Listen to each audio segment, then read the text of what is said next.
Assalamualaikum warahmatullahi wabarakatuh. Melanjutkan kembali, yaitu sama-sama video ini masih dalam tahap untuk mengerjakan tugas kuliah saya. Tapi kali ini dalam mata kuliah Ushul Fiqh 2. Pertama yaitu menanggapi video dari BUSIS. Saya di sini tidak mau menanggapi, tapi menambahi terkait materi yang disampaikan oleh Bu Siswati, yaitu soal metode Sat Ad-Dariyah. Metode Sat Ad-Dariyah sendiri merupakan upaya preventif agar tidak terjadi sesuatu yang menimbulkan dampak negatif. Metode hukum ini merupakan salah satu bentuk kekayaan khasanah intelektual Islam yang sepanjang pengetahuan tidak dimiliki oleh agama-agama lain. Selain Islam, tidak ada agama yang memiliki sistem hukum yang didokumentasi dengan baik dalam berbagai karya yang sedemikian banyaknya. Hukum Islam ini tidak hanya mengatur tentang perilaku manusia yang sudah dilakukan, tetapi juga yang belum dilakukan. Hal ini bukan berarti bahwa hukum Islam cenderung mengekang kebebasan manusia, tapi karena memang salah satu tujuan hukum Islam adalah untuk mewujudkan kemaslahatan dan menghindari kerusakan atau mafsadah. Jika suatu perbuatan yang belum dilakukan diduga keras akan menimbulkan kerusakan atau mafsadah, maka dilaranglah hal-hal yang mengarahkan kepada perbuatan tersebut.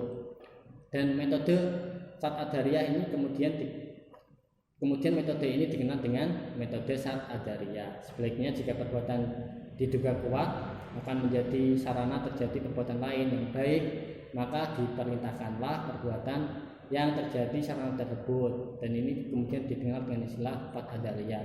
Kita fokus saja pada kajiannya BUSIS, yaitu Sat Ad-Dariyah.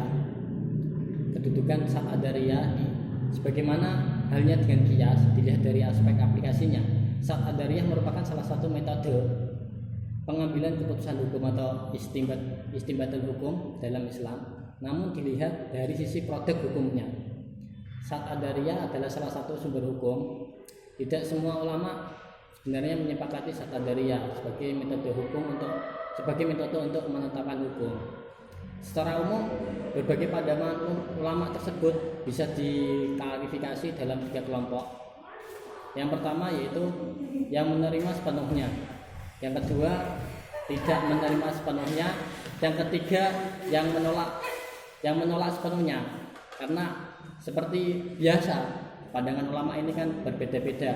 Ada yang sependapat, ada yang tidak sependapat, karena sesuai dengan pada zamannya dan pada pokok permasalahan yang ada pada saat itu.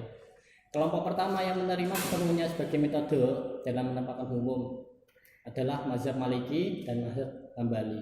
Kelompok kedua yang tidak menerima sepenuhnya sebagai metode dalam penetapan hukum adalah mazhab Hanafi dan Imam Syafi'i. Dengan kata lain, kelompok ini menolak Sat Ad-Dariyah sebagai metode istinbat pada kasus tertentu, namun masih tetap menggunakannya pada kasus-kasus lain. Contohnya kasus Imam Syafi'i menggunakan Sat Ad-Dariyah adalah ketika beliau melarang seseorang mencegah mengalirkan air ke perkebunan atau sawah. Hal ini menurut beliau akan menjadi sarana zariyah kepada tingkat mencegah memperoleh sesuatu yang dihalalkan oleh Allah, dan juga zariyah kepada tingkat mengharamkan sesuatu yang dihalalkan oleh Allah. Padahal air sendiri adalah rahmat dari Allah yang boleh diakses oleh siapapun. Contoh kasus penggunaan Sat Ad-Dariyah oleh mazhab Hanafi adalah tentang wanita yang masih dalam iddah karena ditinggal mati suaminya. Si wanita ini dilarang untuk berhias, menggunakan wangi-wangian, celak mata, pacar, atau pakaian yang mencolok. Dengan berhias, wanita ini akan menarik lelaki, padahal ia dalam keadaan tidak boleh dinikahi. Karena itulah pelarangan ini merupakan Sat Ad-Dariyah agar tidak terjadi perbuatan yang diharamkan, yaitu pernikahan perempuan dalam keadaan iddah. Sedangkan kasus yang paling menonjol yang menunjukkan penolakan kelompok ini terdapat metode Sat Ad-Dariyah transaksi jual beli berjangka atau kredit atau buyu al ajal.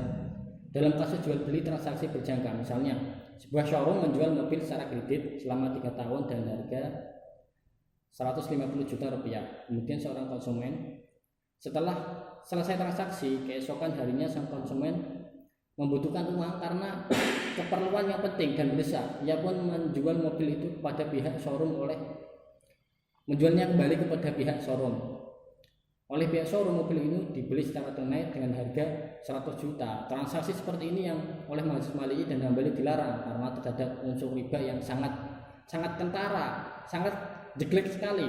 Dari 150 juta kemudian hanya dijual dengan harga 100 juta. Ini kan kerugiannya kan sangat banyak sekali sehingga tidak diperbolehkan.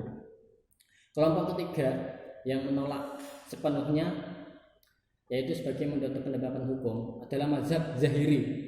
Imam Zahiri ini salah satu imam yang menurut saya pemikirannya itu sangat luar biasa sekali, berbeda dengan imam yang lain. Hal ini sesuai dengan prinsip yang hanya menetapkan hukum berdasarkan makna tekstual atau zahir al-lafal. Sementara Syad Ajariyah adalah hasil penalaran terhadap sesuatu perbuatan yang masih dalam tingkat dugaan. Meskipun sudah sampai tingkat dugaan yang kuat, dengan demikian mereka konsep Syad Ajariyah adalah semata-mata produk akal dan tidak berdasarkan nas secara langsung. Itu dulu ulasan atau tambahan dari materinya Bosis mengenai Syad Ajariyah. Sekian yang dapat saya sampaikan. Wassalamualaikum warahmatullahi wabarakatuh.